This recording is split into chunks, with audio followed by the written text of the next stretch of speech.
Hi, friends. Welcome to the Oh My Goodness podcast with me, AJ Smith. I'm so excited. Today we are talking about LARP, one of my favorite things in the world, and I brought a friend. So, this is Zoe. You are going to love him. I met him at Liminal Domain, which was a LARP in Switzerland this year, and the energy he brings to the table feels like a waterfall on a crisp spring day that just like is overflowing and just delightful and cool and crisp. And y'all are just going to fall in love.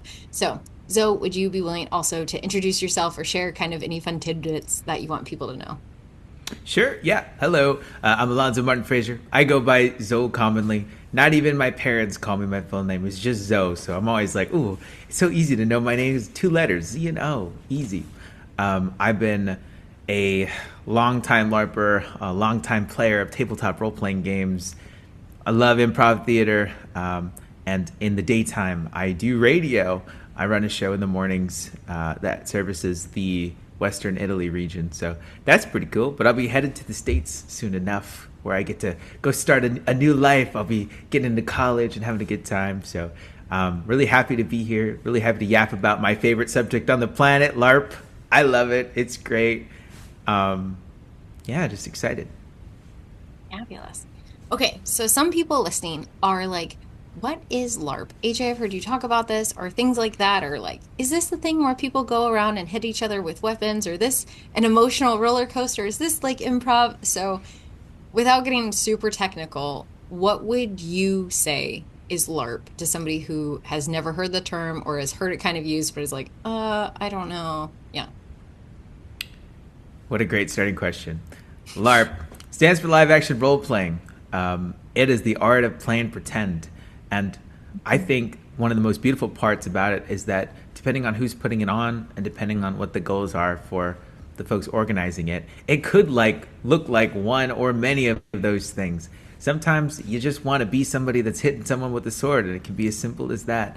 Sometimes you want to simulate being someone else for a while and having emotional reins on some interesting new territory that you've never been able to explore before. It really depends, but I'd say that it's a great opportunity to explore a lot of surface level stuff, maybe some deeper stuff. If you want to take a load off or you want to dig into something new, you got all those pieces, and then you got the aesthetics involved. Because I think the most popular type of LARP is the medieval fantasy vibe, right? But we also got sci-fi. We got like Afterlife, which is where we met. That was such a banger. It's really cool. It's an art form, is what I'd say. It's an art form, but it's also just a good time. Yeah, yeah. And I think too, sometimes it's easy when people have one experience about a LARP, or there's that it's not Step Brothers, but there's some movie that LARP is referenced. And so sometimes when I talk about it, people are like, "Oh yeah, they're in a baseball diamond and they're wearing art." I'm like, "Yes, that is one facet, but just like you said, it covers so many things." And I know for me, I first came across LARP. I didn't even know it existed um, until I think it was 2015. And I saw a video about College of Wizardry, and my friend had gone. And I was like, I'm sorry. You just played Harry Potter in a castle? Like, you went to wizard school? Like, what are this? They exist? Like, dreams do come true, you know? Mm-hmm. And she's like, yeah, it was amazing. And we lived in Germany at the time. And I was like, holy buckets. Sign me. I was like, Jer, We were we're in going Germany in at the same April. time. Oh my Yeah, I god. lived in Germany. But it had been playing for a year and a half, and we had no Yeah. idea. And I was Nice. like, oh, we've missed. But I was like, divine timing. We're trusting the process. And we went, and my mind was just blown. And it felt like coming home. It felt like my soul home. And not every LARP feels like that, but Choha and College of Wizardry and LARPing, like, changed my life entirely. So I'm curious, what was your first LARP? Well, that's funny. Oh, I'm still like, wow, I was in Stuttgart in 2015. That's crazy. I totally Oh could have my gone to Cal gosh. back then. Yeah. I'm thinking about that right now. But I didn't know that I didn't know that College of Wizardry existed at that time. Um, Wait, when was your that's first crazy. cow? Uh, no, this will be my first cow this upcoming winter Shut the tide. front So door. in What? less than Really? what do we got? A week? Less than six a week. days, Yeah. 5 days, 5 days until College of Wizardry. This will be my Wow. first one, but I've done Witcher's Whoa. events, like Yeah, yeah. which is the organization that runs Hmm. it, Witcher Society. I've done events with them in the past.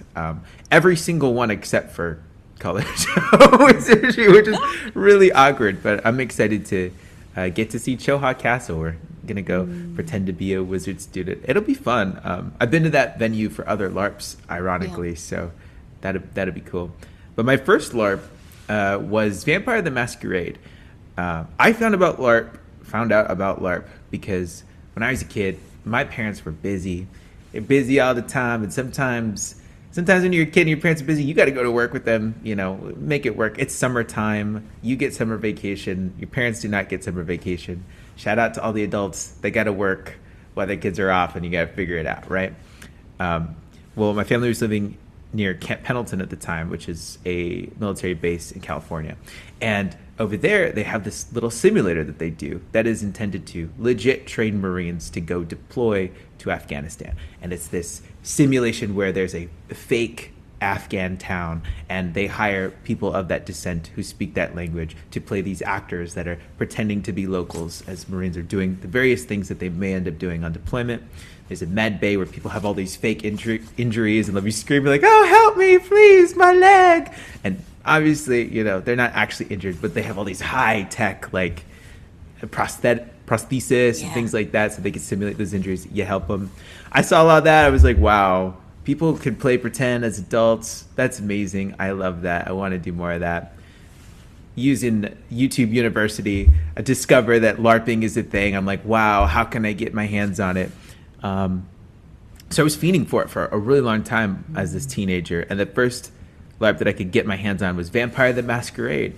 Um, there's all sorts of people who run LARPs at like a local level, and then we have these bigger LARPs like College of Wizardry that are very like international. People will fly in for them.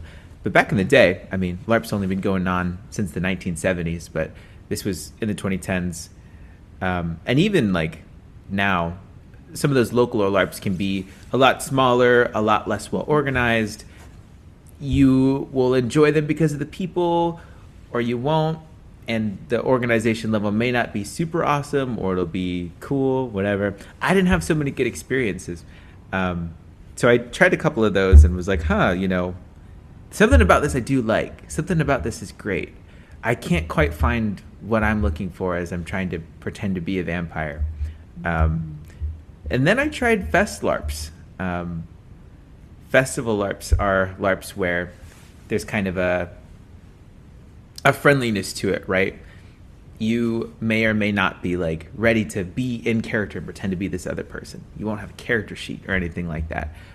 But you can participate in being in an area where other people are in character, and you get to kind of feel it out. Maybe you dress up, you have a good time. And if you're hooked on it, you might get indoctrinated into full scale Boffer LARPing, which is that classic, like, oh, people walking around with swords, whacking each other, casting fake spells with bags and things like that. That was my pipeline. My first one was Methodia. I was in Germany. Conquest of Methodia is great. I'm a big fan of it. I haven't been in so long. It's not my type of LARP these days, but I will always hold it in my heart as like my humble beginnings. Oh, that's what got me into it. I love it. That's so cool. I love, yeah, the variety and kind of something you mentioned that I think is helpful too of how immersive LARPs are. And like there was a Vampire Masquerade because I went after I moved back to the States. There was like nothing that I could find except for a Vampire the Masquerade, and it was in like a restaurant after hours. And I was like, wait, but where's the scenery? Or like they were like, okay, pause, we gotta talk about it, or the story team is coming. I was like, I thought we make choices. We Do like it. say we Yeah. do, and then they're like, no, and so there's different ways to do it, kind of like D&D versus LARP, and LARP is a lot of yes and, but the immersiveness I think is so nourishing. And I like Mythodia, I've heard about it, and Drakenfest I'm planning on trying to get to this June, but it reminds me a lot of Renaissance festivals of like when Mm. you go, there's people that are in character and you're playing, and it's like you're stepping into this world. And I feel like LARP allows you to step into a whole new world and a new character, kind of like what you touched on before of exploring different things. but that other people are also building that with you. It feels like collaborative hope. And for me, it's like, oh, we could have this in the outside world, like the yes and there's this idea in LARP of play to lift. And so it's not just like, well, I got mine, screw you, but it's like, hey, there's play to lift and play to lose. So it's if I lose, it actually makes more play and it's more interesting. Kind of like in a show, if they just succeed, you're like, okay, great. But you're like, oh, she failed and she got back up again. And, you're like rooting for it. It's like you're building this character. So you're playing to lift the other people around you to also make a great game, but also you're willing to be uncomfortable or make the quote unquote wrong choice to make better story for people. And so I'm curious, what's been your experience on being in an immersive environment where everybody's collaborative? Like, how has that shaped your experience of LARP? Yeah, I think it's rare to find a space in life where your thinking can kind of shift between, me, myself, and my needs and other people's needs versus this collective thought of we are a team and we're all in this with the same agreement to do some awesome work. And whenever I participate in a LARP, it feels like being a part of like a team or a family of people that are just so committed to having a great time. The LARP community has been host to some of the most respectful people you'll ever meet in your life. Because, I mean, we touch and we tread on occasionally some pretty dark waters. And that has the other side to the coin to it of we treat each other so well because to be vulnerable, you have to be safe. And creating a place of safety, I think, is also something that is not only nourishing to reap the benefits of, but is very healing to just exist within. So sometimes even when I'm like at a LARP and I'm not always feeling like the premise of the LARP or whatever, because sometimes you just sign up for something and you discover that's not what you're super interested in. Even the act itself, it feels great and it can kind of undo some, I don't know, how would you say, like, if you have a feeling that you have grown comfortable within spaces that are not so safe, sometimes you'll be at a LARP and be like, wow, like I've healed so much just from being here Goodness. for a couple days. What's going on? It's crazy. It's awesome. I love it. What I've discovered is that LARP is really a great magnifying glass for something I didn't understand about myself when I was younger. I used to be really interested in a lot of creative stuff. I would try to write books. I would try to make music and stuff like that, but I would always do it all on my own. It was really hard for me to accomplish creative tasks and projects within the confines of like myself. And what I realized, especially from LARP, is I don't think that's my calling. I think the interaction between me and other folks really sets my soul alight. It's great. It's awesome. So, you'll discover a lot about yourself based on the immersion and the character you play and how they'll differ from you. But I think you'll also discover a lot about yourself just from being in the environment of like other creative people that are down to clown. And hey, there's no doing it wrong. There's just being safe and having a good time. It's good. Yeah. I love how you talked about like just by being in that space and playing with other people that it almost awakens different parts of you or you get a magnifying glass. And something I did at my very first game, they were like, okay, character. And I was like, oh my God, I was like, my whole dream, I just want to be me. I just want to be my most magical self. Can I just go and be AJ turned up to 11? And they're like, yeah. Yeah. Okay. Yes. And so I went and I named her Nixie, and I had purple hair at the time, and I went and I had watched Outlander. Have you ever seen Outlander? Sing me a song. Yeah, That yeah, one? yeah, Yeah, yeah, yeah, yeah, yeah, yeah. yeah. Yeah. Okay, so they're all dancing, and I had watched it, Yeah. and when I watched that show and that episode and that dance specifically, something inside of me, I lit up like a Christmas tree, and I was like, I was made for that. Like I need to do that. And I was like, cool, but like where? Who's gonna dance with me? Who's gonna want to be in the woods with me? Turns out a lot of people, guys, a lot of people. Um, but when we went to College of Wizardry, I was like, oh man, it'd be kind of cool. And Nixie's like a nature witch and all this jazz. And then I was like, oh, I'm going to College of Wizardry. And they were like, you can make a scene request. I was like, I don't understand. What is a scene request? And like, do you have an idea of something you would like to see happen?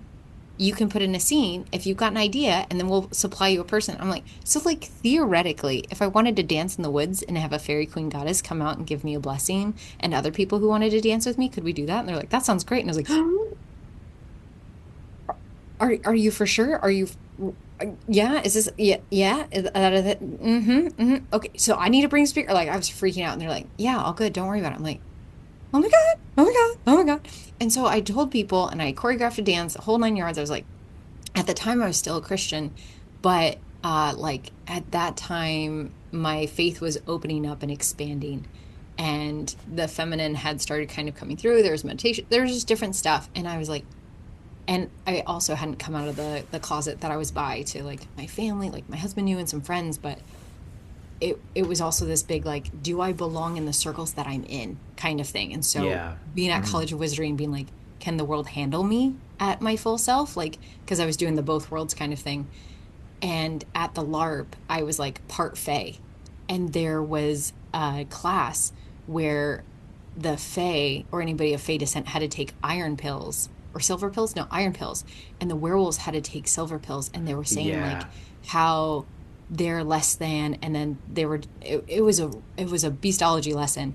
And I was like, I left sobbing. And I was just like, oh, I didn't real like I'm not wanted. Maybe this is I'm not also wanted in my life or in my church or in my faith or and I was like really struggling. And that night, so that was Friday, and then that night I had 14 of us. What a gift this was. We had 14 of us that went and I had written out like North, we call you the ground beneath our feet to bless our circle this night. And I had like little tea lights that I had put hair ties on so that we could put around our wrists, and we had no fire, just our little lights. And then one guy, his name started with an R, I can't remember. And Paula, we were like the three kind of people that put this together a little bit, put a couple lights in the center, and we called it, and we sang a song. We Are the Flow, it's from Red Tent. And then we danced the dance, and like our hearts are racing and beating because like this dance you're like flowing and you're twirling, you're going around, so it's like twinkly lights, fireflies, the humans dancing around. And then the song, like smooths out a little bit. And then out of the forest strides this woman wearing like a bridal dress, but also had leaves and this headdress and glitter everywhere. And she walks out and she's like, I receive your blessing for the forest. She's like, we haven't had this in years. You've spoken to the heart of the forest, and we will bless you back. Because my idea was, I don't know what other people are going to get up to, but I need some good magic, and I need some like kindness, and I need a blessing because I'm totally freaking out. And I told her that like it was hard sometimes to be honest in the regular world because people be like your soul is bad and you are broken and you're not worthy and you're terrible anyways. And so I'd also told this NPC this beforehand of like, I think this is important for players and characters to have a blended moment. I was like, I don't want you to talk to the character. I want you to look the people in the eye and give them a blessing their soul needs, because you'll have access to it when they're in character to be like, hi, this is yours. Remember this. It's like I knew what I knew before I knew it. Anyway, she went around to everybody. Everybody's sobbing, right? We're all crying.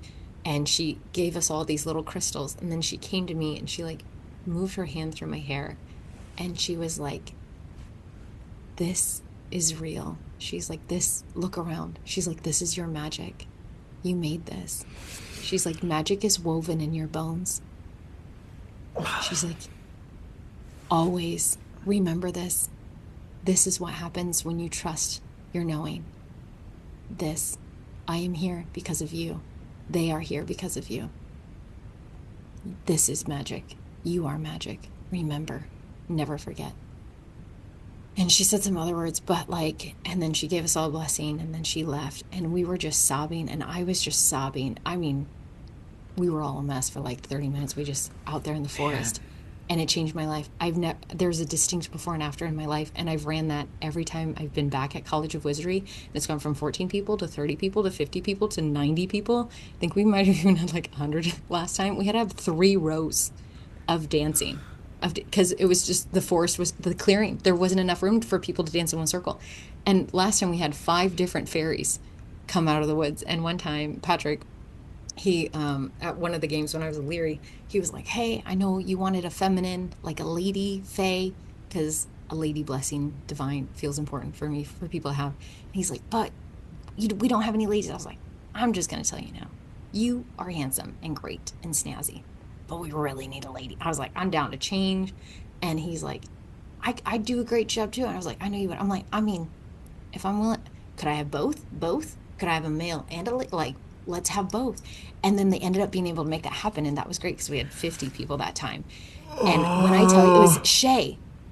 When they came out, I'll have to post a picture, y'all. I find a picture and I'll post it on my page or something. But like when they came out, I just started sobbing because like the divine union, the magic, the fullness, and like they walked out of the woods and like they had told me later that they were sobbing, watching and witnessing, like they had chills because at that point, then we had 100 tea lights on people. We had 50 people walking up this path in the dark. So and by that time, the scenery crew was like, "Oh, this is a legit ritual." So they put lights in the trees. So now when we do it, there's lights in the trees, there's a big ass sound system, and there's a big ass bonfire. And I have rainbow fire that we put in after when we call the corners, when we call Yo. spirit, we put it in. And so the rainbow fire, so we're singing and dancing and calling in the corners. So there's rainbow fire, 50 people all around. The night is humming, the energy is real because we ground like, she's a witch. But like they were like seeing the lights just snake up and just keep coming and circling around.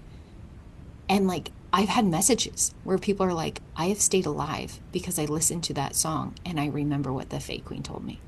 They're like, people have used it at camp. Like people are like, Wow. "AJ, I'm having such a hard time right now, but this is a song that I keep listening to and I remember that blessing. It spoke to me." And people say so many different things that the Fae told them because I say the same thing. I was like, "I don't care. Whatever you think that person, maybe that player or that character is an asshole, but like, yeah, it's just so good." So, but yeah, that's the good stuff. So Zoe's camera just went off, so we're gonna wait for 2 seconds, but I think it's gonna come back on in a second. So I'm gonna pause the recording and then start back record. How wild is that? Dude, that's insane. That's insane. At Liminal Domain, when you Mhm. were hosting the campfire dance, Mhm. that happens. Actually, wait, I'm not going to share any more No, no. details other than Oh, that for yeah. You can Liminal say that we 2. danced around a fire. It's okay. We danced around a fire though for unknown reasons, and I could feel that something transcendent had occurred as soon Mhm. as we walked up on that hill, and I was thinking in my head, you know, the momentum that I'm feeling in this moment feels like one small part of something bigger. And now that I hear I'm like, wait a minute. Oh my God, it makes so much sense because why did I feel like I was surrounded by hundreds of people when I was doing that dance? It was phenomenal. Did you? Man, it Oh, I was so love interesting. that. I love that because like that's how I feel. And when I like prep the space and like when I dance that dance, I feel every time I've danced that dance previously. Because we also used it. We did a skyclad night in Germany with a bunch of my ladies where we danced naked under the moon and we danced that song. But also in Korea with my pagan group and in other LARPs, like that song has been danced 1,000 times. Well, maybe not 1,000, but at least hundreds of times at this rate in the last 10, 12, 10 years. So the Yeah, fact that you felt that magic, my friends, magic. Oh, yeah. it's It's like so awesome. much more, right? It's like it's LARP, but it's also this interconnectivity. It's tapping in energetically to change us and change the people around us. And the ripples are just wild. I resonate with that a lot. It's so funny because My first Witcher Society game was Bothwell, and at that game, which I'm vehemently obsessed with, we'll continue on with Bothwell 8 is the next upcoming one, which will happen this upcoming summer, continuing. In that game, my first character for Witchers entirely was a werewolf. And it really resonated with me what you said about feeling as if the world couldn't be ready for all of you, and how allegorically like the anti-Fae rhetoric in that game was a huge catalyst for a lot of that catharsis. I feel the exact same way about playing a lycanthrope there. It was so interesting to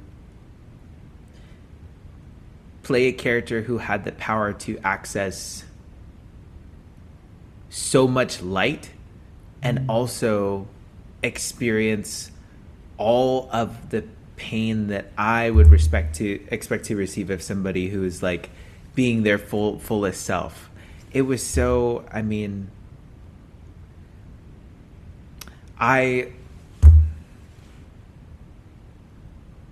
it's fascinating the things that LARPers will do.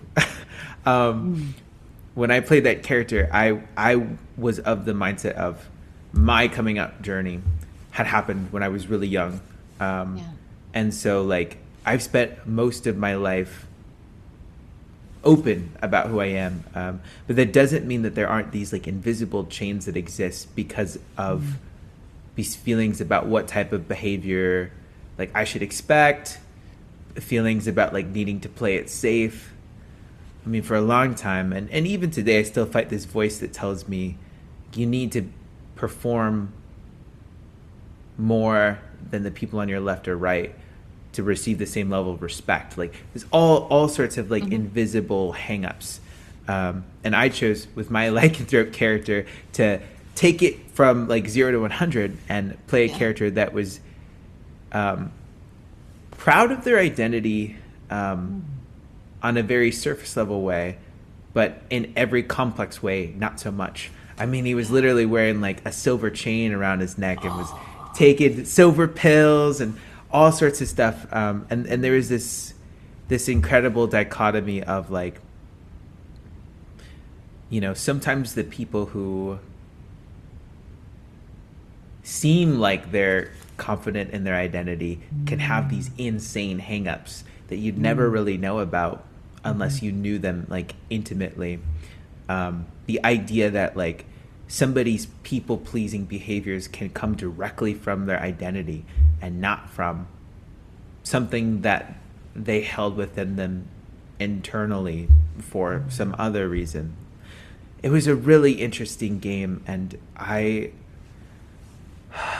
man, when I think about Buck, when I think about all the stuff he went through, he had a happy ending and all that, but the pain that he went through really helped me think a lot about the baggage that I still carry in a new and more positive way, because I think that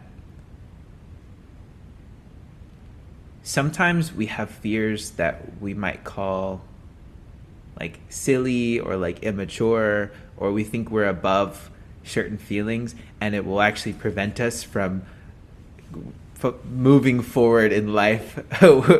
Because if you don't acknowledge something, you're gonna be dragged down by it. Getting a chance to acknowledge those things was really cool, because suddenly it was like, oh, this doesn't have power over me anymore, because hey, if Buck can handle it, I can handle it. It was so interesting. It was nuts. It was crazy. Oh man, I feel really, really positively about getting to explore those things through the scope of what Witcher Society does with those like opportunities. But also, I think that's like one, I don't want to say symptom, but it's like one case study in like all of LARP. Like all of these fantastic opportunities to get to access something you might not have otherwise. And I assure you, even if you never LARPed before, you will come out of a LARP with some bombshells of like, whoa, like I can live again. How was I living before? And what am I going to learn next? That's the mindset. Like, what am I going to learn next? I'm always coming home thinking, like, yeah, there's nothing else I'd rather do with my time here than do this. And I love the idea that it's not even just an interpersonal thing. Me and you have these experiences, and we're surrounded by 100 other people that are going through the same thing, and we're helping each other get there. Yeah. It's cool. You said, what am I going to learn next? Like, I'm going to have to re-listen because I feel like in the last 2 minutes, you just said a few things and I'm like, oh, yeah, like, like I just saw Wicked too, so it's like something has changed within me. Like it does though. It changes. And I think you and I have touched on like we can do these like these harder things that are nuanced that's like, hey, this is me, but do you want me? But also the parts of us that maybe we don't like that like I've been a people pleaser in my life and it's something I'm working on, but being selfish or power hungry. And so I've had characters that are like, no, actually, I like my power. I'm embracing it. I would like more, please. I would like yours. Thank you so much. And like unapologetic. Or I had one character that just said yes to anything, anybody. I just was like, you know what? Sometimes I'm like, oh no, well, I don't know. I get so caught up in things. And I was like, Rosie's just going to say yes to everything. We're going to see. She ended up like staying, and it was like a fairy beyond world in between Fey realm. And so everybody was trapped, and only 10 people could get out, and 20 people would have to stay, or everybody stays and takes down the world. And so people got out, and she stayed because people were like, can I have? And she's like, yeah, no problem. Here you go. So she stayed. And it was okay, but it was like, oh man, pros and cons. So I'm curious, like, we got about 10 minutes left of this conversation. Like, are there, like, what are some things that you have leaned into or you've chosen? Have you ever made a character to be like, I am going to explore this facet of me? Like, I made Tefira to be like, you know what? She likes her power. Because then I was like, oh, this is real. My magic is real. This stuff, oh, I'm right. My knowing is rooted in the river beneath the river. Oh, I do see. Okay, I got this. And it was like, what if I don't apologize for my power? What if I don't apologize for what I know? What if I just like, I know it? And then Illyri was like, she was grounded in her power. There was no proving. It was just like, yes, I'm here. And she was a teacher, so it worked out well, but it was just this beautiful embodiment of like, but I'm curious, has there been like specific things that you're like, I'm exploring this game? Yeah. I think that me as though when I get angry, usually I take a step back and I have my internal world moment, and then I'll like re-engage. And if it's a confrontation, usually I'll be like, yo, like, just give me a second. Like, let's cut back to this.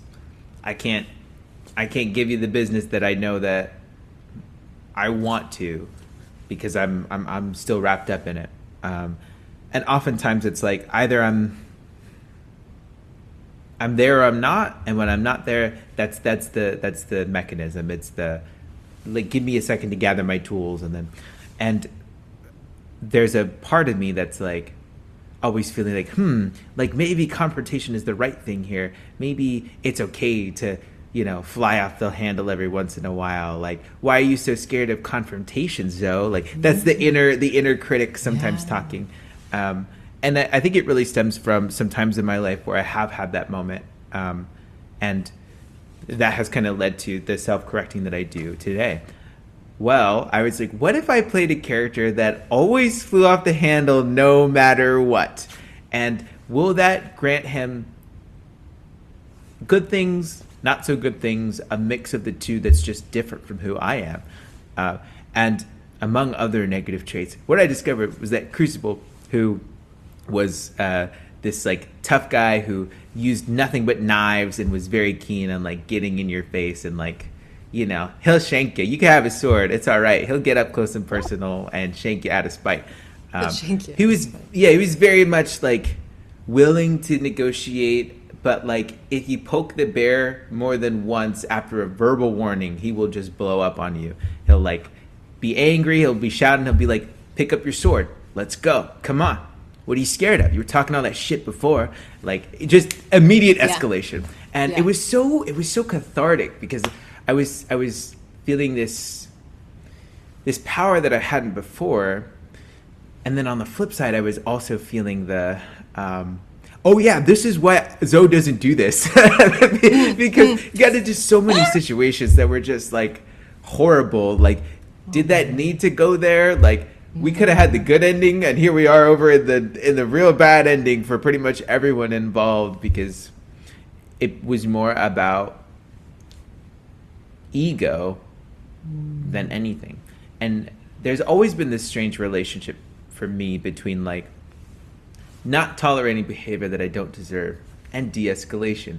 Yeah. These are two different concepts that everyone has to decide, you know, where do these two concepts fall within my life? What's reasonable Yeah. and what what can I get out of those needs without actually being unsafe?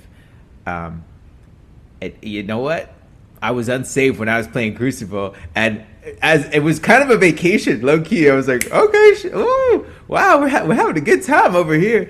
And afterwards, I was left feeling like, okay, you know, it's not it's not unfamiliar to me anymore because I know what that looks Mm. like now. And every time I make the choice not to go there, not to have a crucible moment, it's intentionality instead of incapability, and Oh. that's really fun to feel. The sense of like I know who I am.